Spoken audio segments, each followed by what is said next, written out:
Is there more you could do absent Not all I can do. Give me the power. I've asked for the very day I got in office. Give me the border patrol. Give me the people. Give me the people, the judges. Give me the people who can stop this and make it work for us. That is US President Joe Biden insisting that he's done all he can do when it comes to the border crisis. Since Joe Biden came into power, it's been chaos at the southern border. The number of people crossing into the US has reached record levels, more than double in the Trump years. And it's led to a growing humanitarian crisis at the border. Now Joe Biden, who campaigned in 2020 to end the harsh practices of the Trump administration, wants Congress to grant him the power to shut down the border in order to contain one of the largest surges of uncontrolled immigration in American history. If that bill were the law today, I'd shut down the border right now and fix it quickly. And Congress needs to get it done. Components of the deal include a new authority that allows the president to shut down the border between ports of entry when unlawful crossings reach high levels. Also reforming the asylum system to resolve cases in a shorter time frame and expediting work permits. Aid to Ukraine is also a sticking point tied to the deal, which Democrats say is critical for Ukraine to defeat Russia. As Biden campaigns for a second term, many voters claim that immigration is their top concern, which is hurting the president in the polls. This is the number one issue in America. Americans want a secure border. If Joe Biden federalizes our National Guard, that would be the biggest political blunder that he could make. And that's why I think he will not do it. That said, of course, I am prepared in the event that they do make such a blunder to make sure that Texas will be able to continue to secure our border. Donald Trump Jr. has issued a warning to Americans not to fall for what he claims is the latest border bait from the president. We all said from day one, as soon as Biden got sworn into office, that the policies that he was implementing was going to cause this crisis, was going to cause this emergency. He comes in, stops construction of the border wall, ramps up catch and release, attacks the Customs and Border Patrol agents, gets rid of Title 42, gets rid of the Remain in Mexico policy.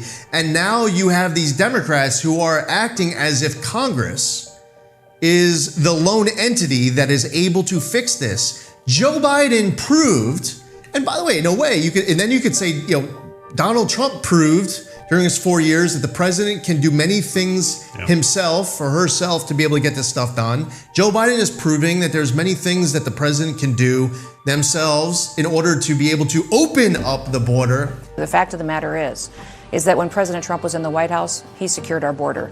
He started building a wall. He had policies in place that didn't create the chaos that we're seeing today. So you can say a lot of things and talk a lot of talk, and U.S. senators are really good at spinning a story to make themselves look good. What I would say is that I always look for someone who's willing to take action. And President Biden has all the authority he needs to take action today.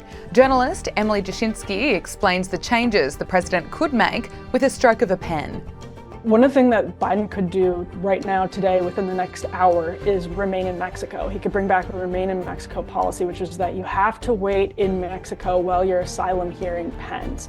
And no migrants want to do that. What they want to do is wait in the United States while their asylum hearing pens, because I've looked at some of their papers before. Their asylum hearings are 2 years in the future, if not longer, which means they can go to a sanctuary city. Ultimately, they don't even have to show up to the court hearing. You can go to a sanctuary city, and in some states they can get health care, they can get other benefits, and live comfortably, but in the shadows of American society indefinitely, which is a great deal if you're someone who has heavy gang violence in your community and knows that you could make 3 times as much in the United States doing manual labor. It's not a bad deal. They'd rather live in a sanctuary city in the United States than they would in Guatemala or Honduras, living in their communities. So all Joe Biden would have to do, in addition to asking AMLO and using a carrot or a stick, like he apparently did this month, and we'll see when those numbers come out and as more reporting comes out from Mexican media, but all you have to do is sort of tweak these bureaucratic mechanisms. We know because Donald Trump did it, and border crossings dropped spectacularly because he used the power of the administration. He didn't pass a border bill. What you had under Donald Trump was dramatically decreased border crossings, but nobody passed comprehensive legislation to stop it. He tweaked the mechanisms of the bureaucracy in a way that made there less incentive for people to cross. So again, if you talk to migrants, some of them know Joe Biden, and they say they came up after the Trump administration because they thought Biden would be more favorable to them. And it's sort of like the DACA kids who came under Obama. They just thought one day there would be amnesty, that there's a good bet that there's going to be amnesty at some point.